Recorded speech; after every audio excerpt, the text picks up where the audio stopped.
할렐루야. 3월 15일 수요일 원포인트 큐티 시간에 함께 하시는 성도님들을 주님의 이름으로 축복합니다. 오늘 하나님께서 우리에게 주신 말씀은 고린도전서 7장 25절에서 40절까지의 말씀입니다. 함께 봉독합니다. 처녀에 대하여는 내가 주께 받은 계명이 없으되 주의 자비하심을 받아서 충성스러운 자가 된 내가 의견을 말하노니 내 생각에는 이것이 좋으니 곧 임박한 환난으로 말미암아 사람이 그냥 지내는 것이 좋으니라. 내가 아내에게 매였느냐 노이기를 구하지 말며 아내에게서 노였느냐 아내를 구하지 말라. 그러나 장가가도 죄지는 것이 아니요 처녀가 시집가도 죄지는 것이 아니로되 이런 이들은 육신의 고난이 있으리니 나는 너희를 아끼노라. 형제들아 내가 이 말을 하노니 그때가 단축하여진 고로 이후부터 안에 있는 자들은 없는 자같이 하며 우는 자들은 울지 않는 자같이 하며 기쁜 자들은 기쁘지 않은 자같이 하며 매매하는 자들은 없는 자같이 하며 세상 물건을 쓰는 자들은 다 쓰지 못하는 자같이 하라. 이 세상의 위형은 지나감이니라. 너희가 염려 없기를 원하노라. 장가가지 않은 자는 주의 일을 염려하여 어찌하여야 주를 기쁘시게 할까 하되 장가간 자는 세상 일을 염려하여 어찌하여야 아내를 기쁘게 할까 하여 마음이 갈라지며 시집가지 않은 자와 처녀는 주의 일을 염려하여 몸과 영을 다 거룩하게 하려 하되 시집간 자는 세상 일을 염려하여 어찌하여야 남편을 기쁘게 할까 하느니라. 내가 이것을 말하면 너희의 유익을 위하며 너희에게 올무를 놓으려 함이 아니니 오직 너희로 하여금 이치에 합당하게 하여 흐트러짐이 없이 주를 섬기게 하려 함이라. 그러므로 만일 누가 자기의 약혼녀에 대한 행동이 합당하지 못한 줄로 생각할 때 그 약혼녀의 혼기도 지나고 그같이 할 필요가 있거든 원하는 대로 하라. 그것은 죄짓는 것이 아니니 그들로 결혼하게 하라. 그러나 그가 마음을 정하고 또 부득이한 일도 없고 자기 뜻대로 할 권리가 있어서 그 약혼녀를 그대로 두기로 하여도 잘하는 것이니라. 그러므로 결혼한 자도 잘하거니와 결혼하지 아니하는 자는 더 잘하는 것이니라. 아내는 그 남편이 살아있는 동안에 매어 있다가 남편이 죽으면 자유로워 자기 뜻대로 시집갈 것이나 주 안에서만 할 것이니라. 그러나 내 뜻에는 그냥 지내는 것이 더욱 복이 있으리로다. 나도 또한 하나님의 영을 받은 줄로 생각하노라. 아멘. 이 시간 주를 기쁘시게 하라라는 제목으로 담임 목사님께서 큐티 인도해 주시겠습니다. 할렐루야. 자, 오늘 본문을 보시면은 고린도전서 7장 25절에서 40절을 통해서 오늘 표제어는 주를 기쁘시게 하라 이런 표제로 되어 있습니다만은 결혼 문제에 대해서 매우 우리가 한번 생각을 깊이 해야 될 대목들이 여기 나옵니다. 무슨 말씀인가 하면 38절에 사도 바울이 이런 말을 했습니다. 그러므로 결혼하는 자도 잘하거니와 결혼하지 아니하는 자는 더 잘하는 것이니라. 우리가 다른 말씀은 성령의 감동으로 읽다가 이런 대목은 사도 바울의 개인적인 사견으로 볼 수는 결코 없어요. 그러면 결혼하지 않는 것, 결혼하는 건 자연스럽지만 결혼하지 않는 것은 더 잘하는 것일까? 자, 이것에 대한 강한 강조를 하고 있는 걸까? 그러나 그걸 아니라고 말하기에도 오늘 40절에 이런 말도 했습니다. 오늘 그러나 내 뜻에는 그냥 지내는 것이 더욱 복이 있으리로다. 그냥 지내는 것이 더욱 복이 있다. 그렇게 말했습니다. 자, 여러분 우리가 이 고린도전서를 묵상하면서 이 7장에서 7장 8절 기억나십니까? 내가 결혼하지 아니한 자들과 과부들에게 이르노니 나와 같이 그냥 지내는 것이 좋으니라. 혼자 있는 것이 좋다는 거예요. 그러면서 결혼을 통해서 당할 수밖에 없는 많은 어떤 면에서 보면 집중력 분산 또 정력의 손실 이런 것들을 열거를 했습니다. 무슨 말씀인가 하면 오늘 여기 보십시오. 33절 34절 장가간 자는 세상 일을 염려하여 어찌하여야 아내를 기쁘게 할까 하여. 그러니까 아내의 상태, 아내의 태도, 아내의 마음 정서에 남편들이 많이 신경을 쓸 수밖에 없죠. 집안 분위기를 또 결정하고 있기 때문에. 그러니까 아내의 마음에 들기 위해서 애를 쓸 수밖에 없는 거죠. 그 다음에 34절 말씀 보니까 마음이 갈라지며 주님과 이렇게 마음이 갈라질 수 있는 거 현실적인 얘기죠. 시집가지 않는 자와 처녀는 주의 일을 염려하여 몸과 영을 다 거룩하게 하려 하되 시집간 자는 세상 일을 염려하여 어찌하여 남편을 기쁘게 할까 하느니라. 현실적으로 시집 갔는데 남편이 교회에 아주 소극적이거나 아예 안 나올 때 눈치 보고 교회 나오는 거 힘들어하고 또 왔다가도 빨리 뛰어가야 되고 뭐 그런 게 현실적으로 우리가 보고 있는 겁니다.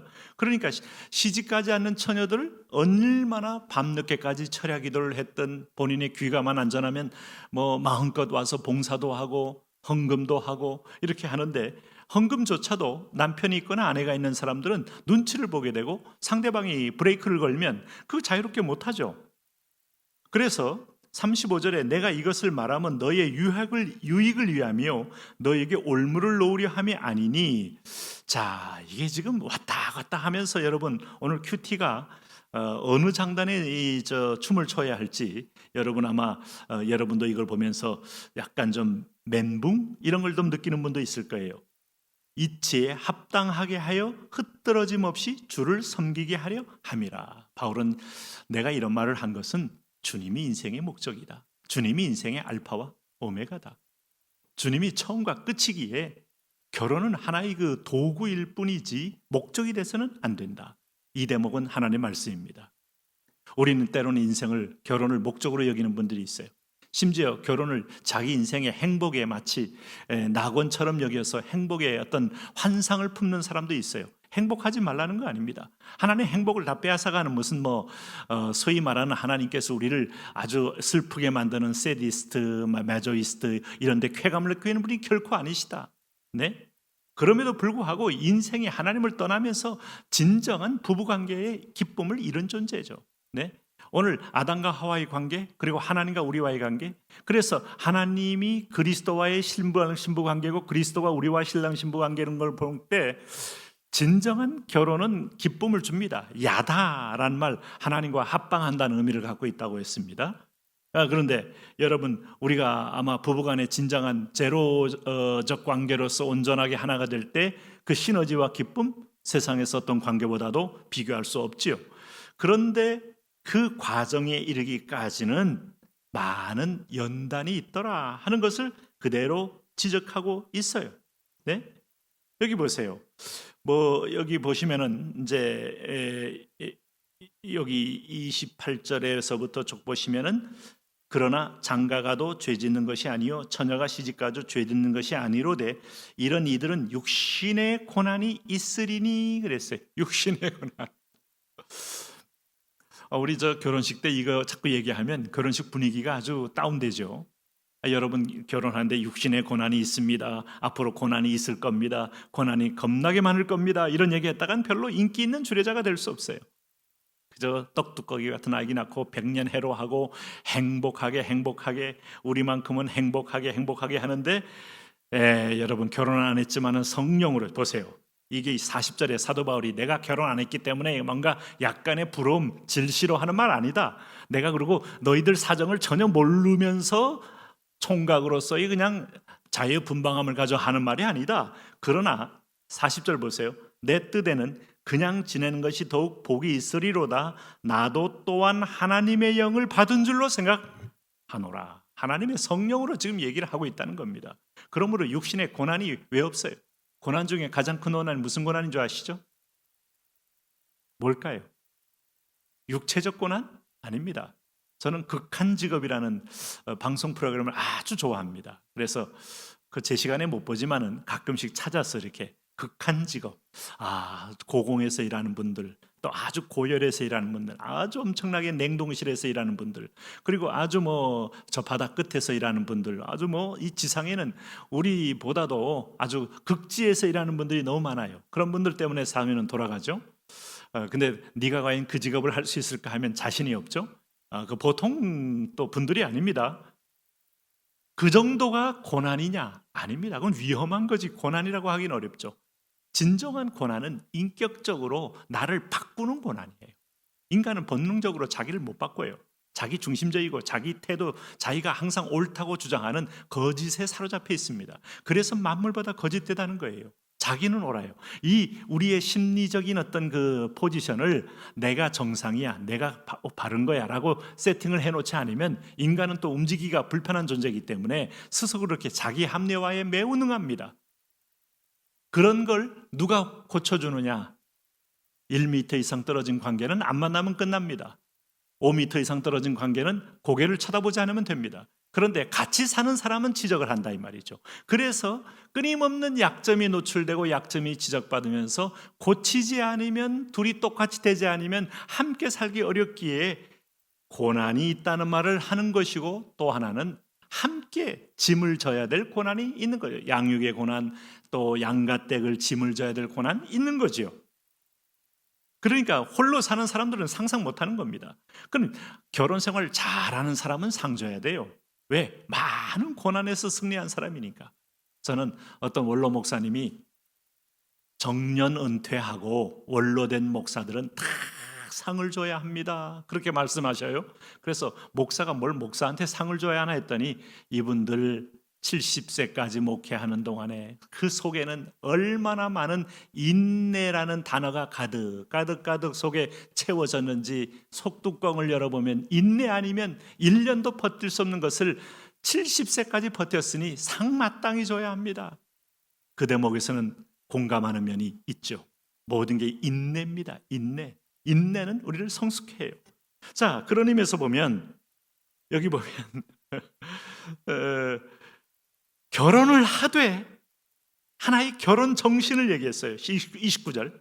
형제들아, 내가 이 말을 하노니 그때가 단축하여진 거로 이후부터 안에 있는 자들은 없는 자같이, 우는 자들은 울지 않는 자같이, 기쁜 자들은 기쁘지 않는 자같이, 매매하는 자들은 없는 자같이, 세상 물건을 쓰는 자들은 다 쓰지 못하는 자같이 하라. 이 세상의 외형은 지나감이니라. 외형이라고 말했어요. 결혼도 모든 상황도 가정도 지나가는 유한성이 이게 하나님 앞에 영원한 건 아니기에 오늘 이것을 통하여 우리가 늘 저 천국 보좌를 바라보고 목적이 되지 않고 올무가 되지 않게 너희가 거기서 자유하라, 이런 말을 품고 있는 겁니다. 그래서 여기서 임박한, 여기 보면 26절에 내 생각에는 이것이 좋으니 곧 임박한 환난으로 말미암아 각 사람이 그냥 지내는 것이 좋다. 그럼 결혼이라는 일반적인 어떤 하나님이 정한 법규이기 때문에 이거는 상대화시킬 수 없어요. 그래 인류도 여러분 뭐 종족 보존도 되고 또 땅에 가득 차고 땅에 충만한 존재가 되는 거죠. 그런데 그 결혼해야 됩니다. 인구 많은 것이 결코 그 나라를 빈곤 상태로 끌어나는 게 아니고, 오늘날 인구론이 뒤집어졌잖아요. 인구 많은 건 이 소위 휴먼 메터리얼스, 인적 자원, 휴먼 리소스가 된다는 걸 다 인정하잖아요, 지금. 네? 한국이 인구가 없어서 이제 경제 성장이 안 된다는 거 아닙니까?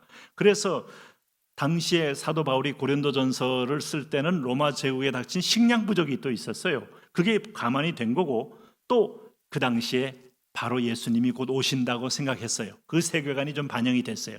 그러나 하루가 천년 같고 천년의 하루 같은 주님이 언제 올지 모르지만은, 그러나 여기서 보니까 주를 섬기는 게 최우선이고, 주를 섬기는데 많은 짐이 되는 게 또 가정 삶이니, 두 가지를 다 하는 것은 너희가 더 큰 또 고난의 짐을 지고 섬기는 것이니 끝까지 결혼한 자는 승리하고 결혼하지 않는 자는 이 목적을 잊지 말고, 결혼을 하더라도 결혼에 매이지 말고 주를 기쁘시게 하는 자가 되어야 인생의 승리의 창가를 풀 수 있느니라. 우린 분명히 다시 말씀으로 돌아와야 합니다.